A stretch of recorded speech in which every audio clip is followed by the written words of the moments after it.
Welcome to Portraits of the Past, where we explore the lives of those whose legacies continue to echo through time. The lecture hall is still full. It has always been full. The benches lined with men who have crossed deserts and sailed open water to reach this teacher, this city, this particular tradition of rigorous inquiry that Alexandria had spent 6 centuries making itself synonymous with. That has not changed. The stylus is still moving. The wax tablet is still receiving the marks of a mind that has not, by any available evidence, faltered or redirected. The philosopher's cloak is still worn without ceremony through the colonnaded streets, toward whatever the morning requires. But something in the texture of the city outside those walls has shifted since Part 1 left her there. Something that does not announce itself cleanly, that arrives in the specific way certain crowds have begun to move through streets which previously moved by different rules, in the quality of a night that has become less predictable than it used to be. The lecture hall is still full. The city around it is becoming, by precise and measurable degrees, a different city. Cyril became Bishop of Alexandria in 412 CE. His predecessor, Theophilus, had died in office, and what followed was not a smooth succession. Socrates Scholasticus records factional violence in the streets between Cyril's supporters and those of his rival candidate, the Archdeacon Timothy. Days of disorder before the matter was resolved, and Cyril had prevailed. He entered his office having demonstrated, before he had yet issued a single episcopal decree, that the men who supported him were capable of organized force in a public contest. He was learned, he was formidably organized, and he had watched in the years before his elevation the Church expand its institutional authority across the Roman world. He understood the episcopate as an office with real power, municipal, cultural, doctrinal, and he moved to extend it immediately. The Roman prefect who governed the city was named Orestes. He was a practicing Christian.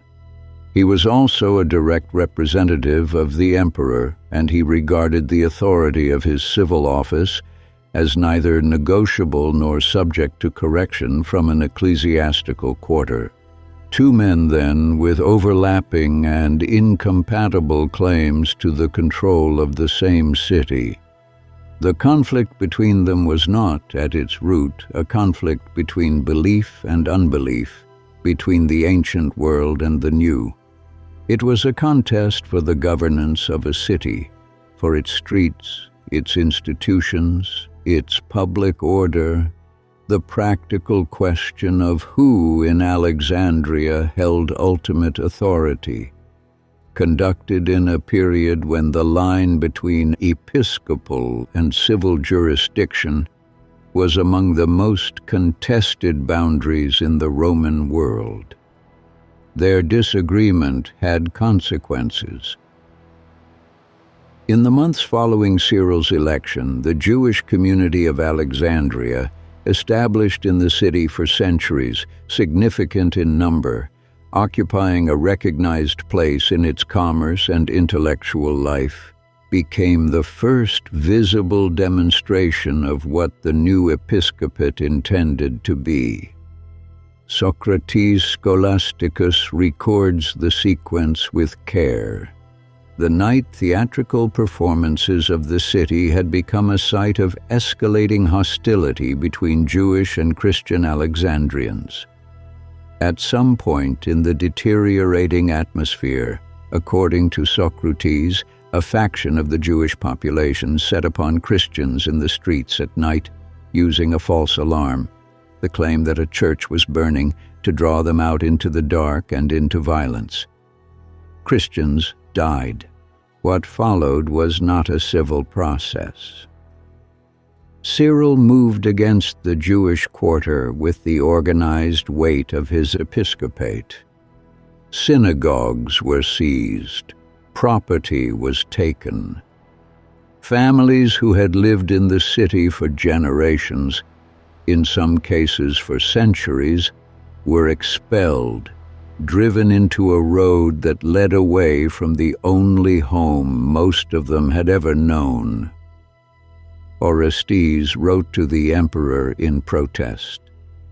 The civil authority had been bypassed, the law overridden, and the prefect whose office should have governed the city's order had been made to watch the bishop act as though civil jurisdiction were a courtesy that could be declined. The protest went to Constantinople. It changed nothing. Cyril had acted.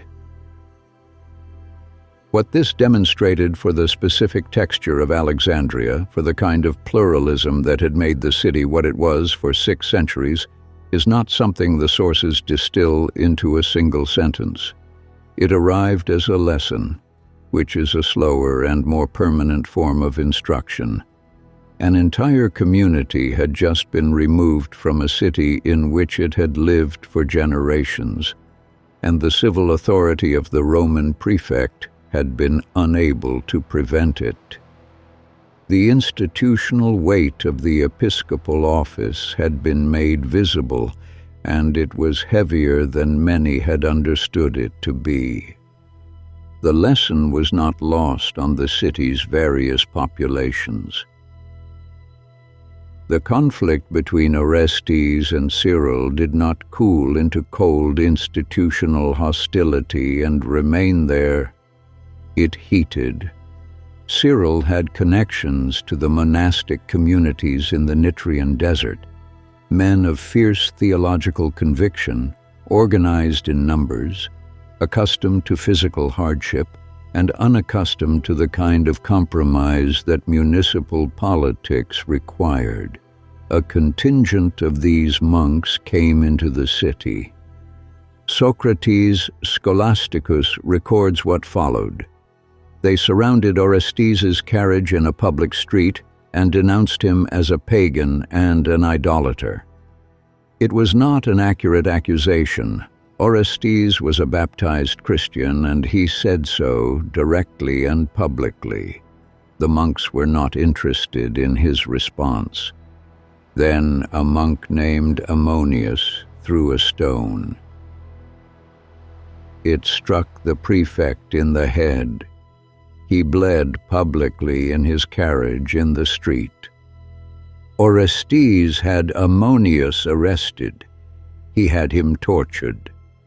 According to Socrates Scholasticus, Ammonius was subjected to the torture so severely that he died under it. Cyril took the body.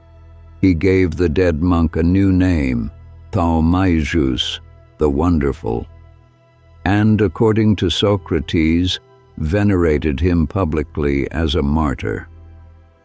A man who had thrown a stone at the head of the Roman emperor's representative had died under state torture, and the Bishop of Alexandria was presenting him to the city as someone who had died for his faith. The emperor's court had noted what had happened. The response was restrained. The kind of diplomatic restraint that the political complexity of the situation required. But Cyril had placed something into the air of the city that did not dissipate. A declaration legible to anyone who understood the institutional logic of what had just occurred, that his judgment of a man's actions superseded the civil judgment of the Roman state, and that acting in the bishop's interest in the streets of Alexandria would be remembered as something the law could not entirely define. There were other instruments in the institutional landscape of this conflict. They were called the Pyrubulanae, lay hospital attendants, a recognized brotherhood whose original function was the care of the sick and the destitute, organized by the Church and supported through its charitable apparatus. Under Cyril's episcopate, their numbers had grown substantially, and their activities had expanded beyond the walls of the sick ward.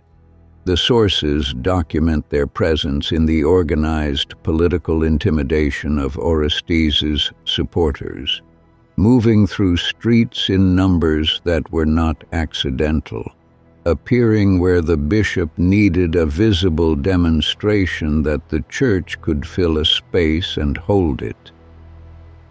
They were not a private army in the formal military sense. The sources do not support that precise characterization, but they were a force, organized, identifiable, and associated with an episcopal office that had demonstrated, in the preceding months, its willingness to deploy every institutional capacity available to it. An imperial rescript issued from Constantinople in 416 CE would move to limit their numbers to 500 and restrict their activities. Legislation at that level of specificity, issued by the imperial court itself, does not emerge without cause. The court had been watching what Alexandria was becoming. Hypatia understood what was happening. This is not an inference made for dramatic convenience. She was advising the prefect directly. Her alliance with Orestes is documented in the sources.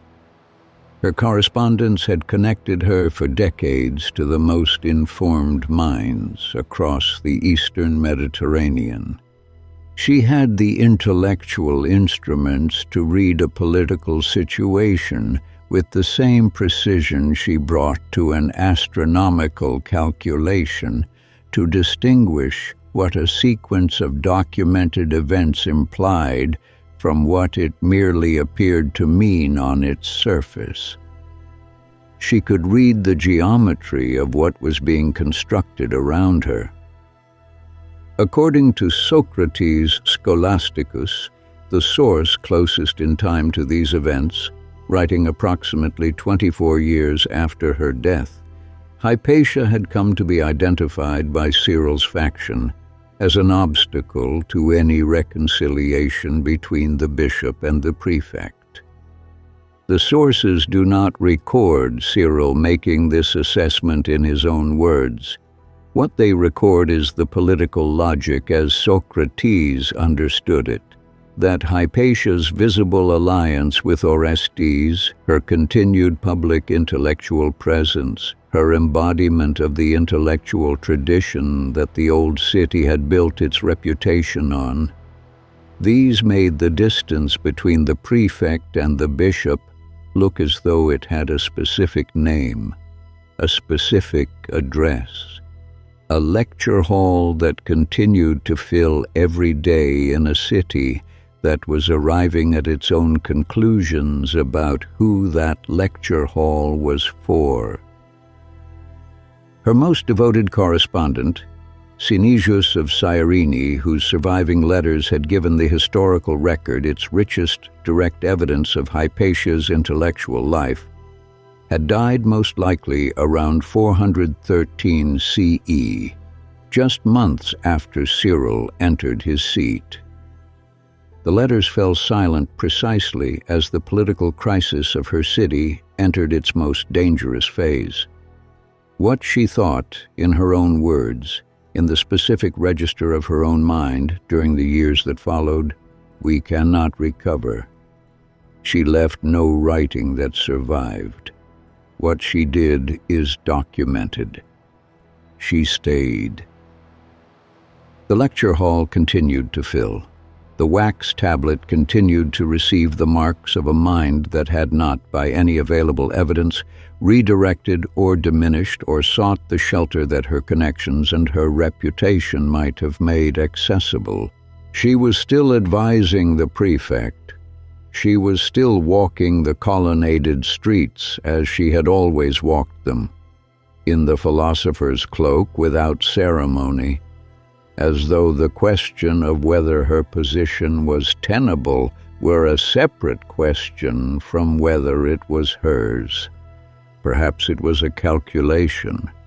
Perhaps for a mind of that precision it was simply a conclusion that the position was the person, and that a retreat from public life was not a form of safety, but a form of disappearance, a prior erasure that anticipated and perhaps invited the one it was meant to prevent.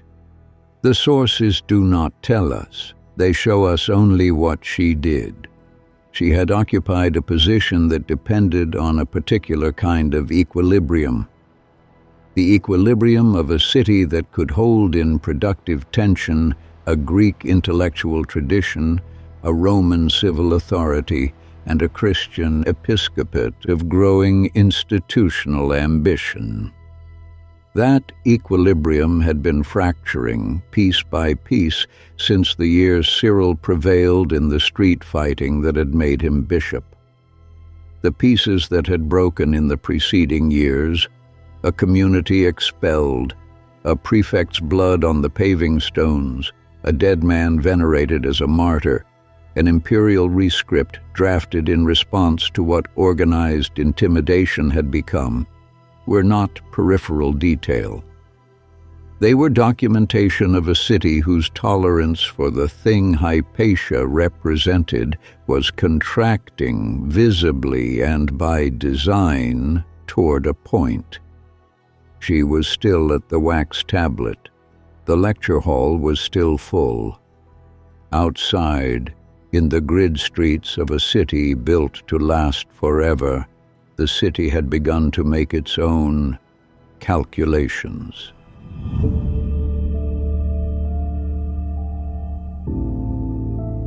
The paint is dry on this chapter, but the archives are vast. Subscribe and return to Portraits of the Past. The next exhibit awaits.